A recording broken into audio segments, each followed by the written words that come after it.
Hello, class. Yes, hello again. Good morning, good afternoon, good evening for those who are, yes, nagpupuyat. What's nagpupuyat in English? Working so late at night or reviewing so late at night. Okay, so hello sa inyong lahat. Yes, so for this video, I will be discussing about, again, your RA 5527. So this is the continuation. And we will be starting with section 3. Okay, so what is section 3 of your RA 5527? So please take note, ha?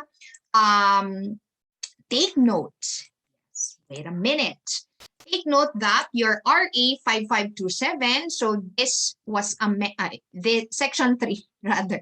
Ano ba yan? Okay, ayan. Section 3 of your RA 5527. So this was amended twice by the two presidential decrees that were subsequently enacted. Okay, so yes, of course, when we say presidential decrees, there are only two presidential decrees which were enacted to amend your RA 5527. So that is, or that those are rather, we have your Presidential Decree number 498. And of course, we also have the Presidential Decree number 1534. Okay, so that means just like what I have explained when it comes to the amendment of your laws or your Republic Acts, when we say amendment, the provision that is in the original law is no longer applicable. Okay? The one that is applicable is, of course, based on the most recent amendment. In the case of Section 3 of your RA 5527, this is provided, of course, by your Presidential Decree 1534. Okay, so yes, so according to the amendment rather in your Presidential Decree 1534, who are the members of the Council of Medical Technology Education. Okay, so first honor. Yes, the first one, we have the chairman or the chairperson being the director of higher education. Okay, being the director of higher education. So whoever is the director of higher education, nowadays we refer to it as your CHED. Whoever is the director of CHED automatically becomes the chairperson of the Council of Medical Technology Education. Okay, yes. And of course, second honor. Yes, the next one, we have the vice chairperson or the vice chairman. So that will be, or that is, the chairman of the Professional Regulation Commission. So whoever is the chairperson of PRC automatically becomes the vice chairman or the vice chairperson of the Council of Medical Technology Education. And sitting as members of the council are the following. We have the director of the Bureau of Research and Laboratories under the Department of Health, the chairman and the chairman and the two members of the board, representative of the deans of schools of medical technology and public health. So generally speaking, the PASMET president. So whoever is the PASMET president becomes the representative of the deans of schools of medtech and public health and will sit as part of the council. So apart from that, we also have the president, yes, the president of PSP.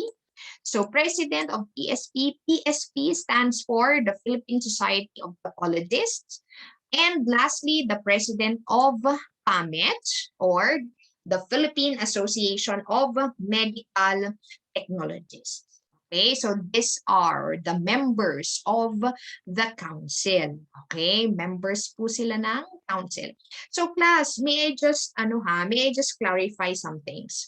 When I say members of the council, it would include the chairperson and the vice chairperson. But of course, yes, if we dig deeper into the composition of the council, among the members, there is a chairperson and there is a vice chairperson. Baka later on, you might get confused because in some provisions of the law of RA 5527, sometimes they would just refer to all the members. So that means including the chairperson or the vice chairperson of the council and the board as merely just members.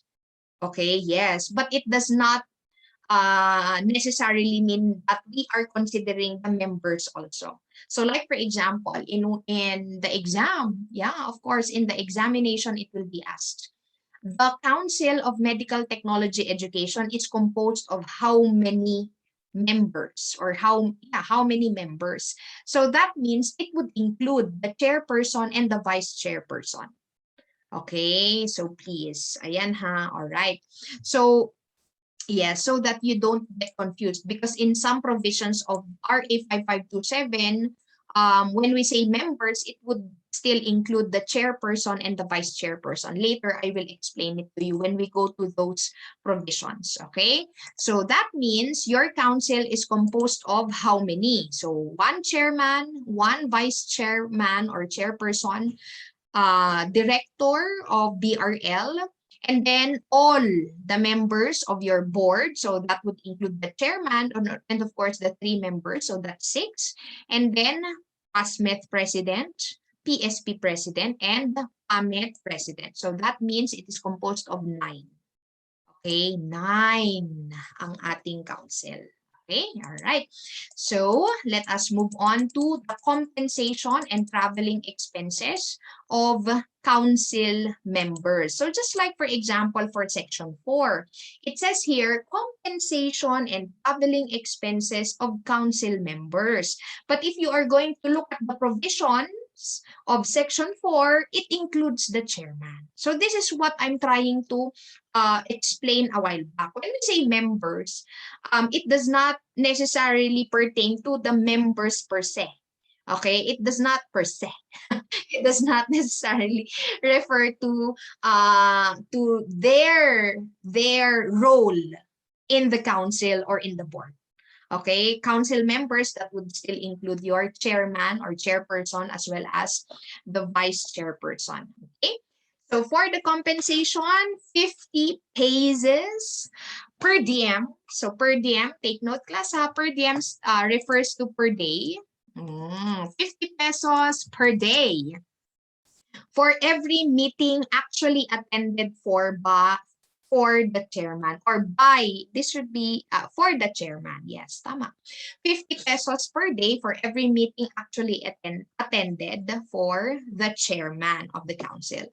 Now, for the others, and that would include, of course, your vice chairman or vice chairperson, they receive 25 pesos per diem or per day for members. So again, this would include the vice chairperson or the vice chairman. Okay, yes. So apart from this compensation per day, they are also entitled to traveling expenses in connection with their official duties as members of the Council of Medical Technology Education. So now there is a very important provision that is provided in Section 4, okay, of RA 5527. It says there, regardless, okay, regardless whether or not they receive, okay, they receive regular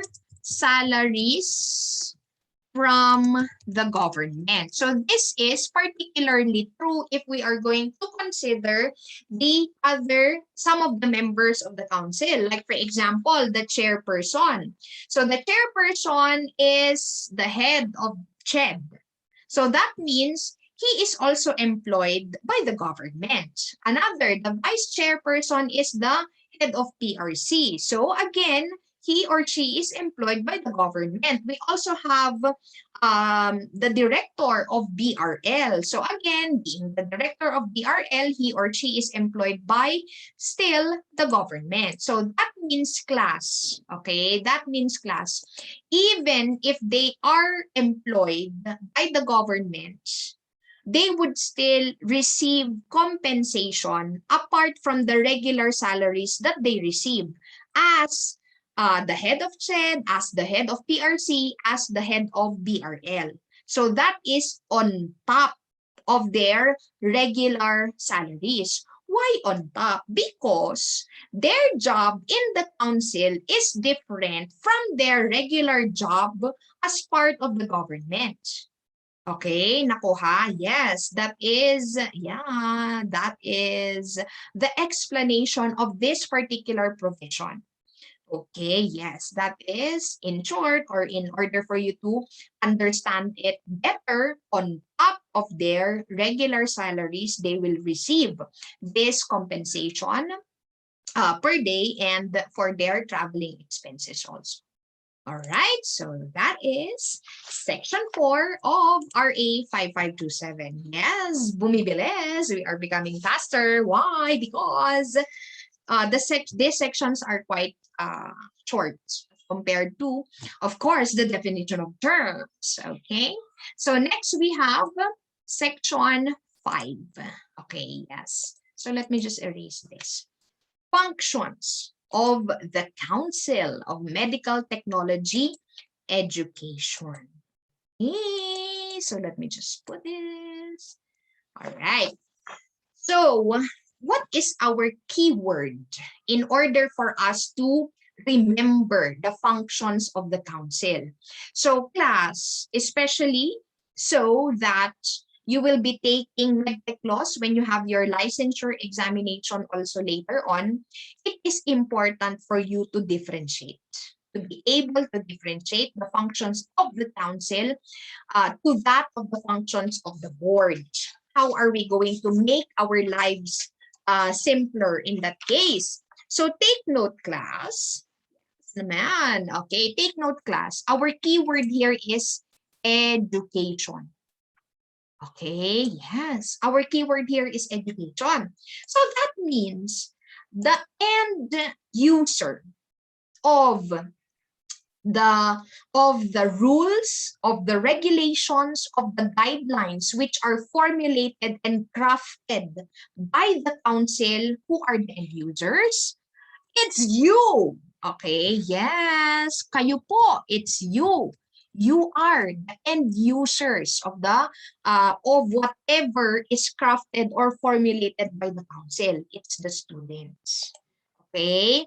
However, of course, we have to define what students are we talking about. Students who are having their bachelor's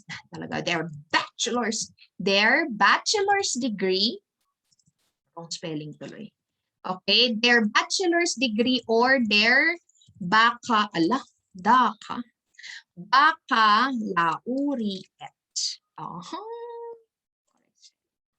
Correct spelling ba yan? I'm not good with spelling. I'm so sorry.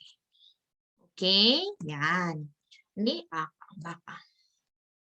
Baka naman. Okay, ma'am, bilisan mo. Oh, ito na. Okay, bachelor's degree or baccalaureate degree program. So, yung mga students lang na yan. We are not concerned about students who are taking up their postgraduate degrees. Okay, who are this? Of course, like me. I'm also a student, but I'm a master student. Okay, those who are taking their postgraduate degrees, like master's degrees, what else? Doctorate degrees, they are not. Okay, they are not the end users of the rules and regulations formulated by our council. Okay, it's only students who are taking up their bachelor's or baccalaureate degrees, or let us just say let us just try to describe undergraduate, diba? Undergraduate students. Okay, sige, lagyan natin sa taas. Okay, undergraduate students only. Okay, so anything that has to do with the program, the education of our students, our undergraduate students, yes, it's the council who makes the decision. Okay, so what are the specific functions of the council?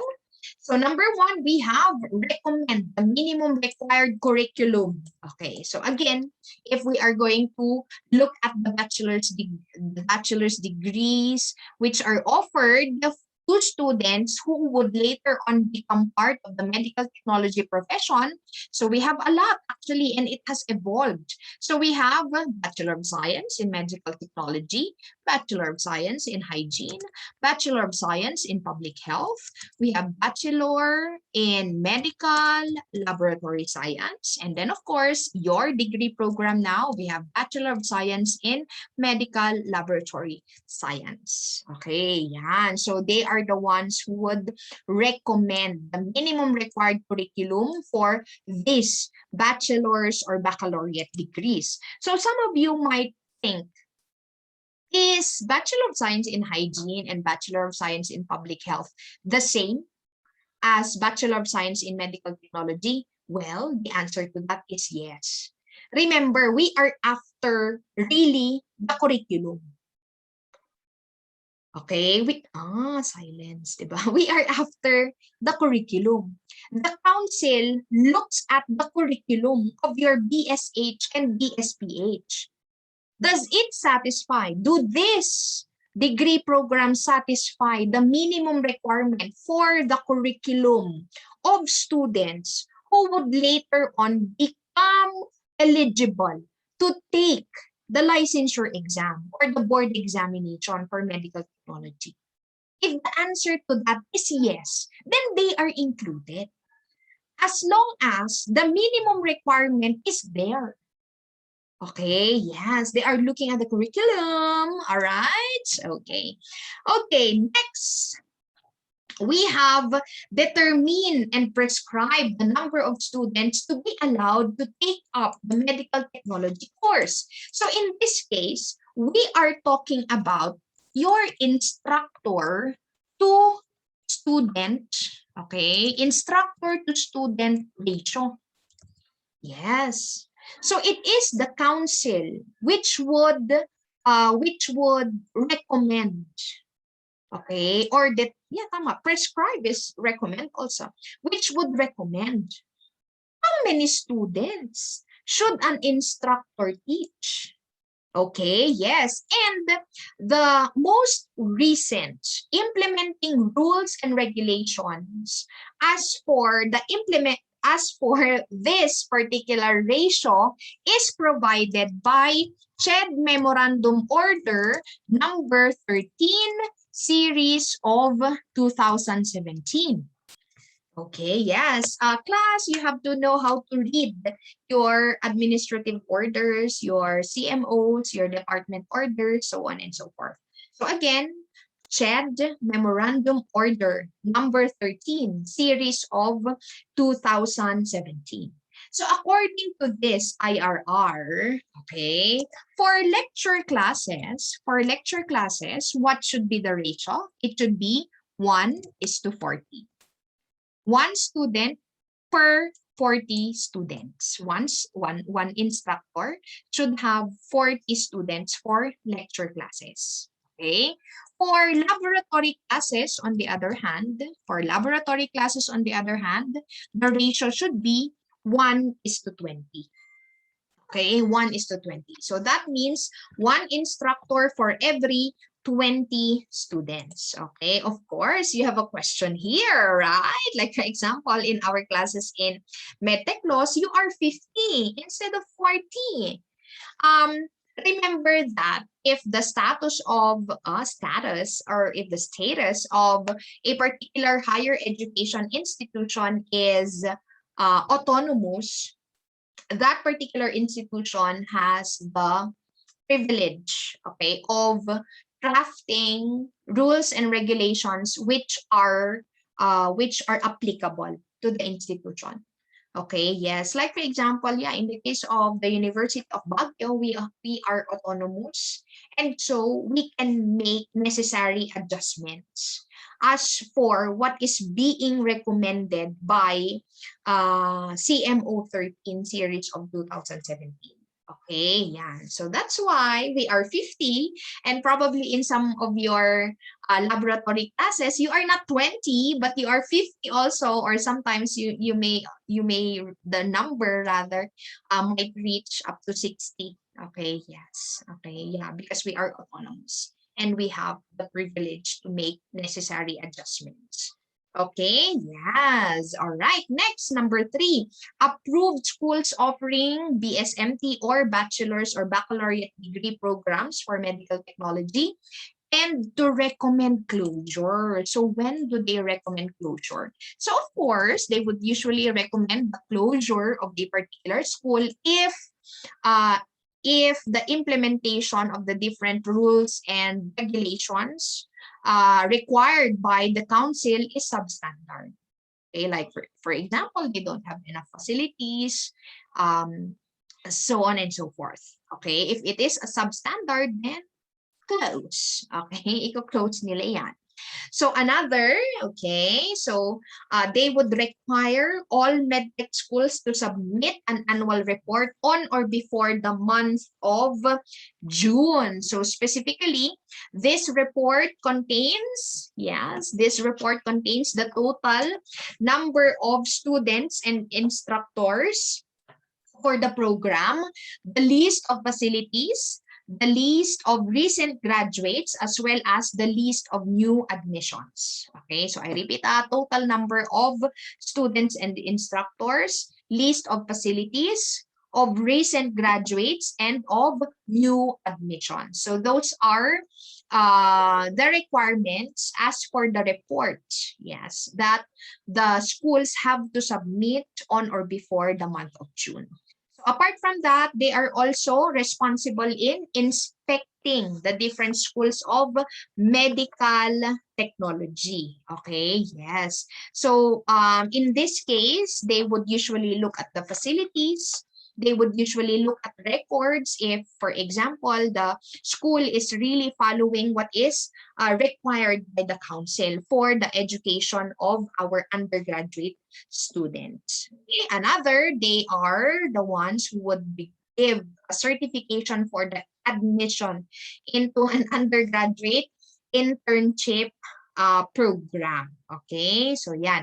So actually, in conjunction to undergraduate internship program, the council, yes, the council requires that every applicant should pay how much? 5 pesos. O, diba? Okay, the applicant should pay 5 peso. Ay, bakit percent? Okay, 5 pesos po. Alright, yes, for every applicant prior to, yes, prior to having the internship. Of course, if I'm not mistaken, this is already part of what you pay.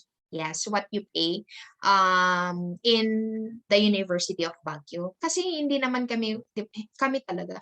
Kasi the school does not pay 5, it's not like that, right? So it's ano ba yan? Ako lang masaya. Okay, it's not like that. So it's already part of your tuition, if I'm not mistaken, or the miscellaneous fees perhaps, which are being charged to you, okay, upon enrollment. All right, ayan. So, plus no bashing, learning only. Huwag kayong ano dyan. Okay, yeah. So, aside from that, what are the other functions? May I just, ayan. Other functions would include the formulating and recommending approval of refresher course. So again, when we say refresher course, this would include, yes, this would include applicants or examinees to be more clear, more clear. Okay, applicants or examinees who failed the board exam, okay, the board exam 3 times. Okay, yes. So who are supposed to undergo a refresher course? Yes, who are supposed to undergo a refresher course. So it would be those applicants or examinees who failed the board exam 3 times. Okay, yes. So before they can take the board exam again for the fourth time, they have to undergo a refresher course. Yes, so this is a requirement of the council, right? Yes. So in addition to this, they also prescribe and enforce necessary rules and regulations for the proper implementation of the foregoing functions. Okay, yes, of the foregoing functions. May I just add, may I just may I just add for the internship program. Okay, dito ko na lang isulat. All right. So who are supposed to who are supposed to take the internship program or who are qualified to take the internship program? So internship. Okay, internship program. Yes. So students, so those students who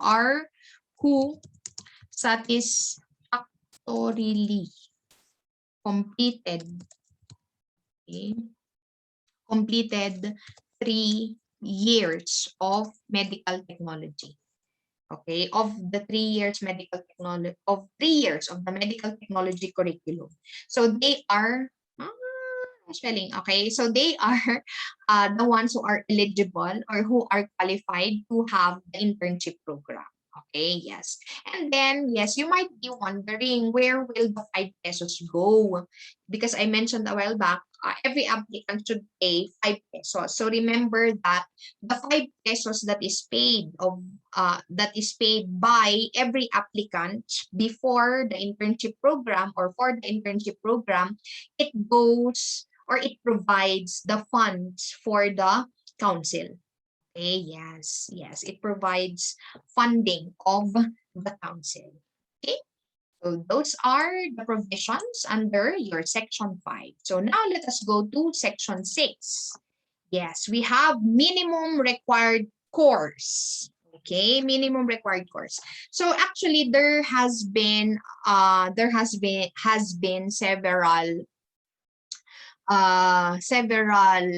IRRs which changed the minimum required course for medical technology. Okay, yes. So here are the required course. If I'm not mistaken, this is from the old curriculum. Okay, yes, this is from the old curriculum. So again, the curriculum that you have now is actually very different from the curriculum that was used before. So remember that your council, they are mandated.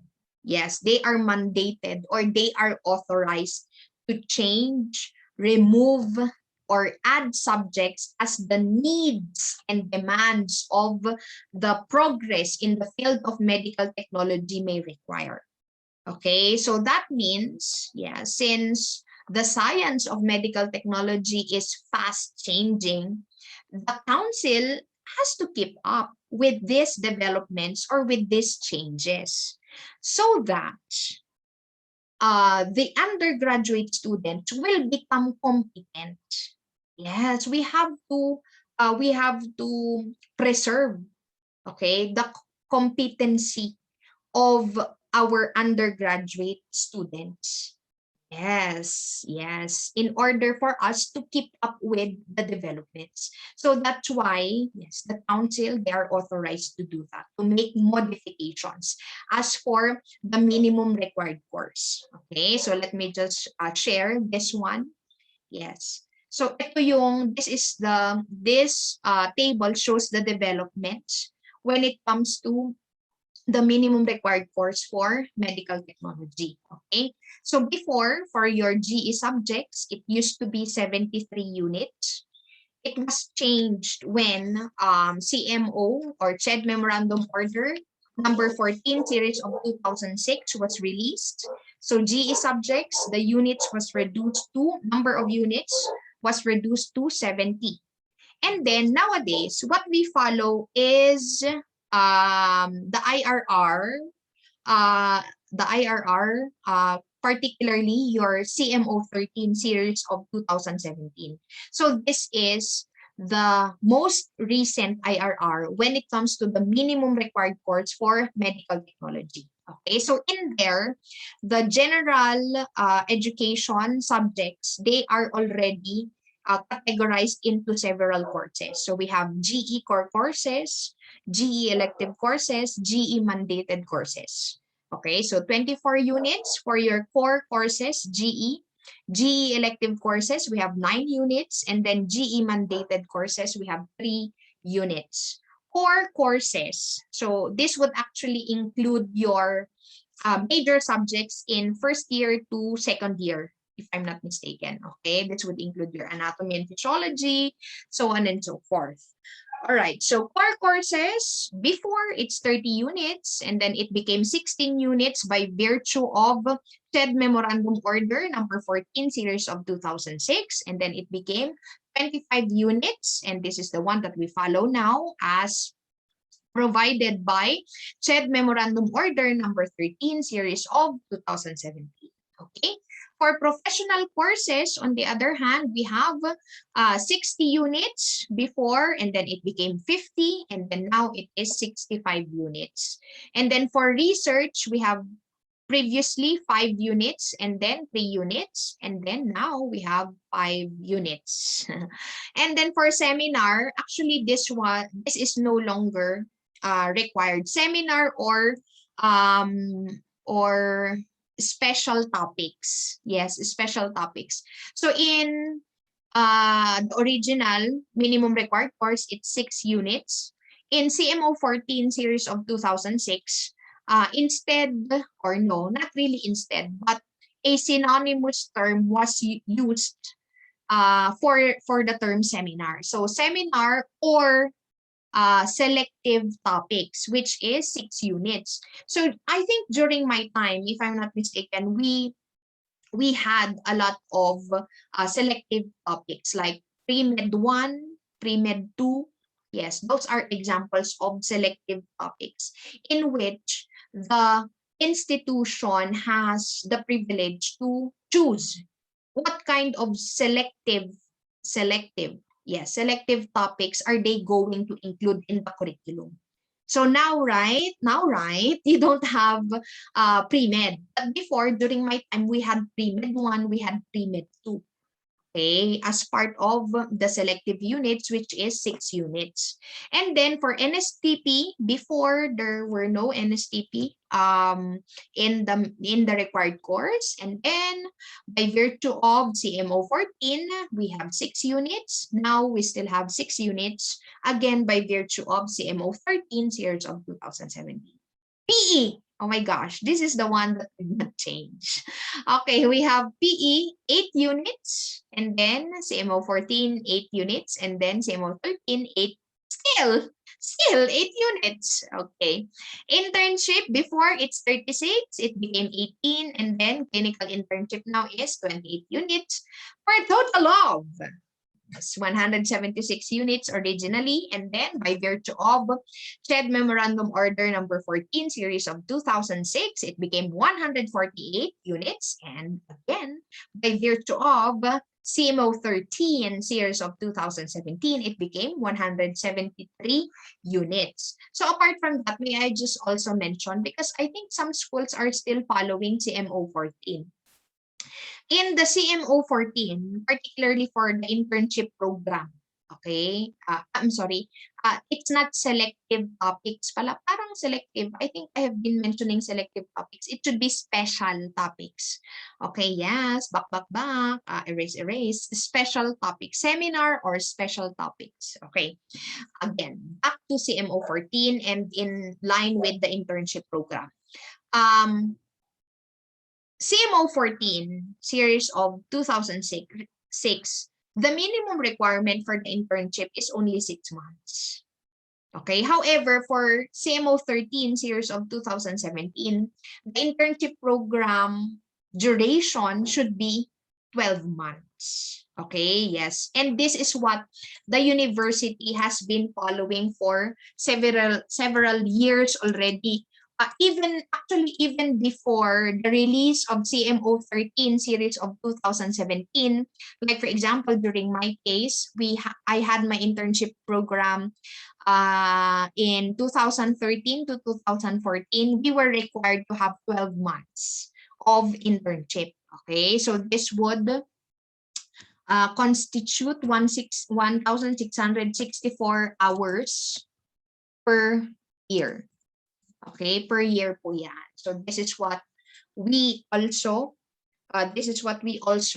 had during my time. Okay, so 12 months. Yan. CMO 14, the minimum requirement is only 6 months. Okay, yes, it's only 6 months. So again, when it comes or in relation to the internship program that is currently being followed by the University of Baguio, so we refer to the Joint Memorandum Circular number 2021-001. So by the way, orders or circulars or resolutions may be written like this. Wait, they may be written, okay, they may be written like this, or they may also be written like this. Okay, yes. Ayan. JMC number 2021-001. Okay, so this is now the one that we follow in relation to internship programs. Okay, so because of the pandemic that we are experiencing now, the number of hours has been reduced significantly. Okay, and you can find it in the JMC. Okay, JMC. All right, so yan.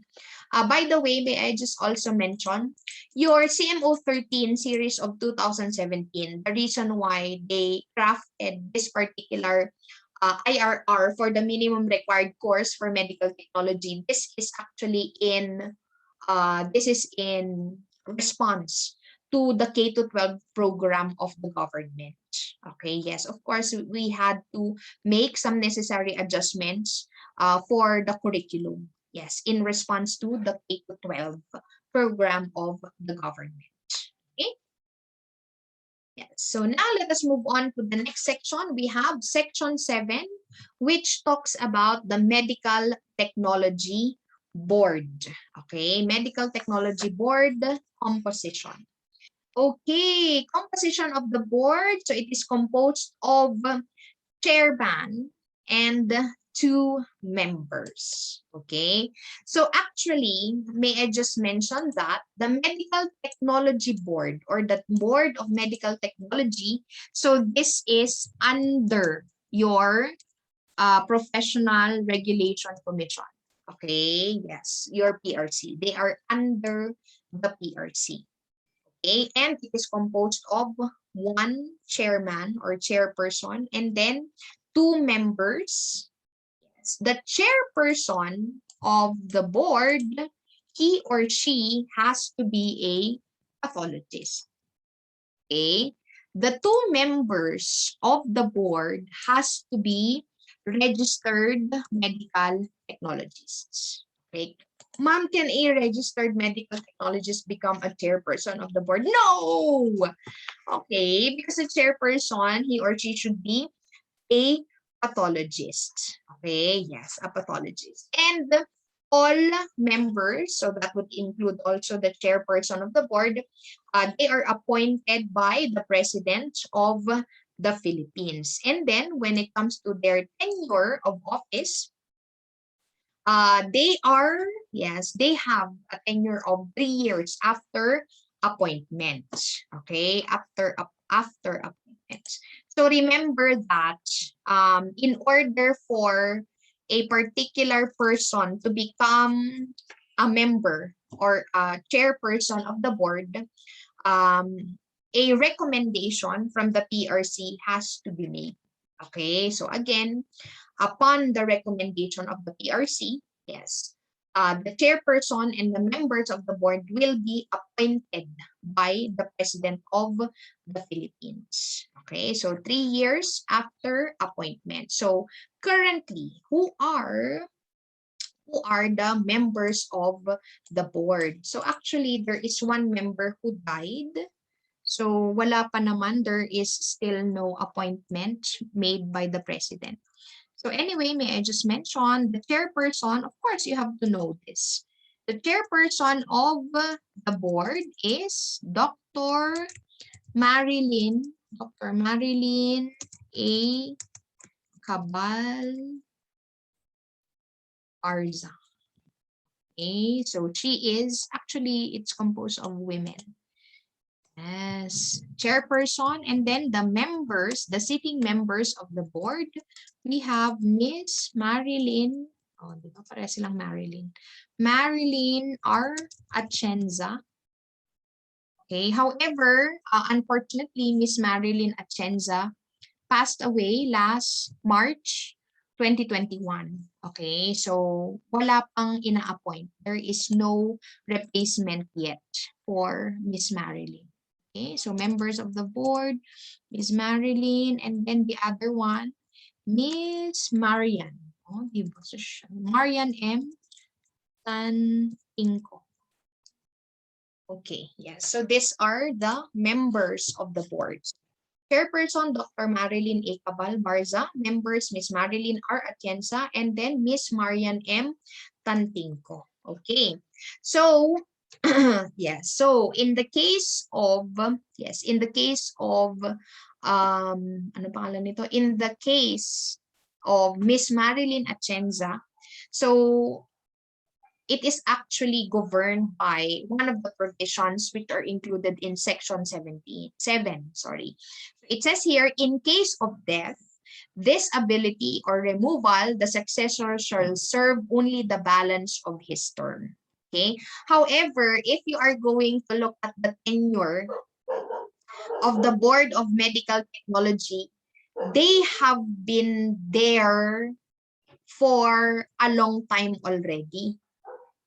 Yes, they have been there for a long time already. I think during my time, Miss Marilyn Atienza and Miss Marian M. Tantingko have already been there as members of the board. They haven't been replaced for so long, for more than 3 years already. Ma'am, is this possible according to Section 7? Yes, it's possible. Because there is a provision in the tenure or the duration of office of the members of the board. It says there, di ba? 3 years after appointment. However, there is a kadugtong. What's kadugtong? Okay. Anyway, Miss Randa, you just Google it. Kadugtong. Okay. There is a kadugtong there. There is a provision there that says, or until, sige, ano ko ha, or until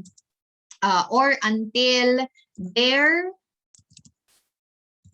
wait a minute, their successors shall have been appointed and duly qualified.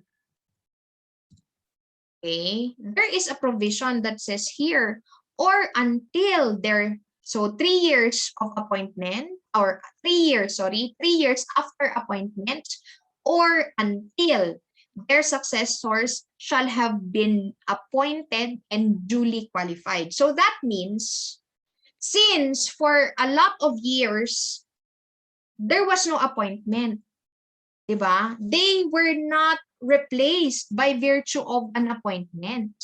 And so, they continued to be members of the board for a very long time. Okay, for a very long time. Yeah, during my time, up until now, Miss Marian Tantingko is still there. Why? Because there's no appointment of her successor. Right? So that means, yeah, it's legal.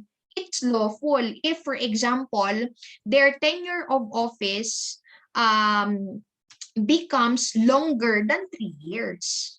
Okay, because of this provision, until, sabi niya, or until. Okay, so do not, do not forget, or until. Okay, ayan. So in the case of death, disability, or removal, the successor shall serve only the balance of his term. Okay, so, or of her term in their case. So say for example, the chairperson was appointed last 2020. For example lang to ha, because I think Dr. Marilyn has been part of the board for a longer time already. Okay, so say for example, the chairperson of the board was removed without finishing the 3 years. Okay, without finishing the 3 years. So that means the successor of that chairperson will only serve 2 years. Okay, yes. Yan. Okay, yes. Ganon siya ha. Ganon siya ha. Okay, it's like that. Okay, when it comes to the duration or the tenure. So again, the successor shall serve only the balance of his terms. Again, 2 years only. Ma'am, is that particular provision also be dependent upon this one? Yes, actually. Okay, so say for example, yes, the law says shall serve only the balance of his term. However, wala namang ina-appoint. 'Di ba? A successor has or have not been appointed or has not been appointed for more than 2 years. So can that chairperson be in that position for longer than what is being mentioned in section 7? Yes. Okay, so we still go back to this provision of the law, or until their successor shall have been appointed and duly qualified. Because that is what is really happening nowadays when it comes to the appointments in or for the Medical Technology Board. Okay, yes, they have not been appointing a successor. So that's why they are staying longer than 3 years. Okay, yes, all right. So it's already 11:27. So I will just end here. Yeah, composition of the Medical Technology Board, or one more last. Okay, next. Section 8. Qualification of examiners. So again, when we talk about examiners, we are referring to the board. Okay, so they are the ones who prepare questions for the board exam. Yes, and of course, they are the ones who implement or who conduct examinations. Okay, so how can you be an examiner, or how can you be part of the board? Okay, so first, examiners. So may I just also indicate here? So these are the board of medical technology. Okay, the board has to be the board tuloy. The examiner has to be a Filipino citizen of good moral character. Okay, maybe a qualified pathologist or an RMP. Yes, an RMP. And then has been in practice of laboratory medicine or medical technology for at least 10 years prior to his appointment. Okay, so I repeat, has been in practice of laboratory medicine or medical technology for at least 10 years prior to his appointment. So take note, okay? Take note, because we have to highlight this, at least 10 years. Okay, take note that this requirement, okay, yes, this requirement when it comes to the experience in practicing medical technology, yes, medical technology. So it has it was, ano ba yan? Guguluhan ako. Okay. It may be reduced. Okay. It may be reduced to 5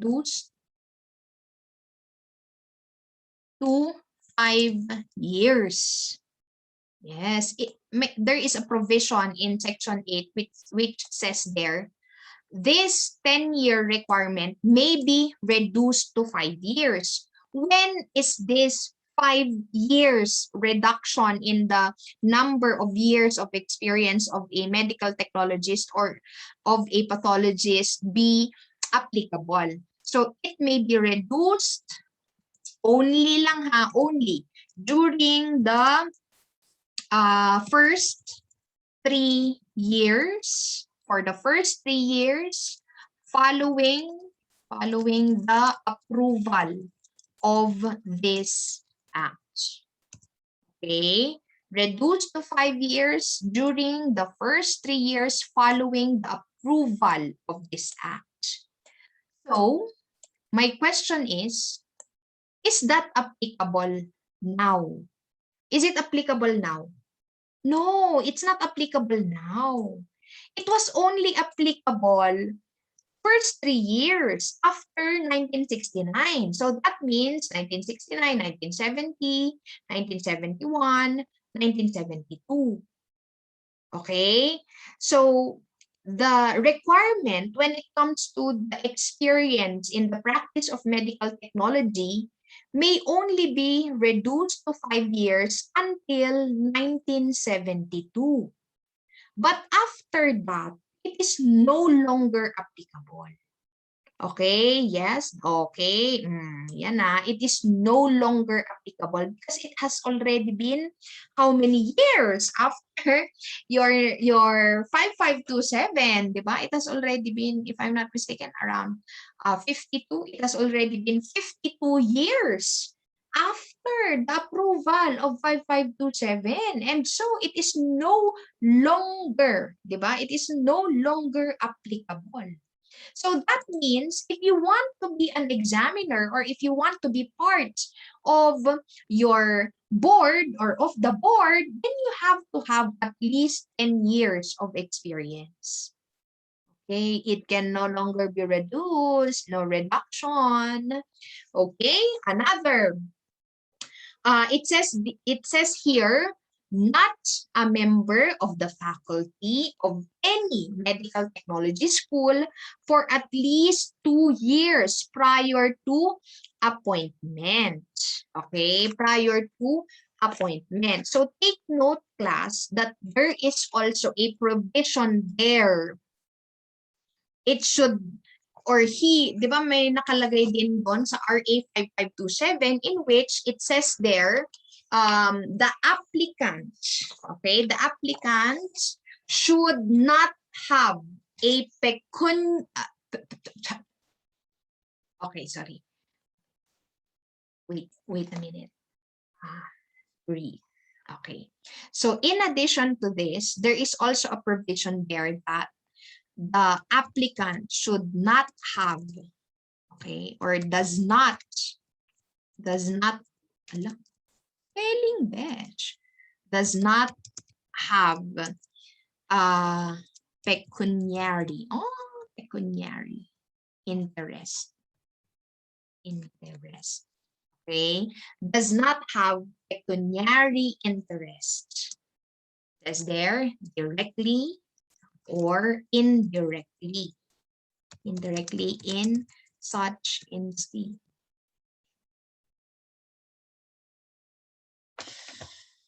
Okay, ayan.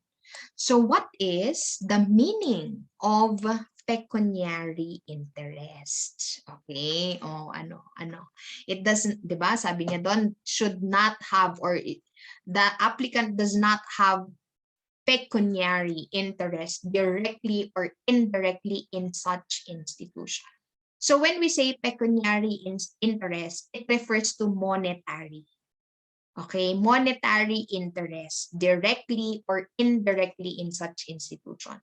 So that means, say for example, I am a faculty of medical technology.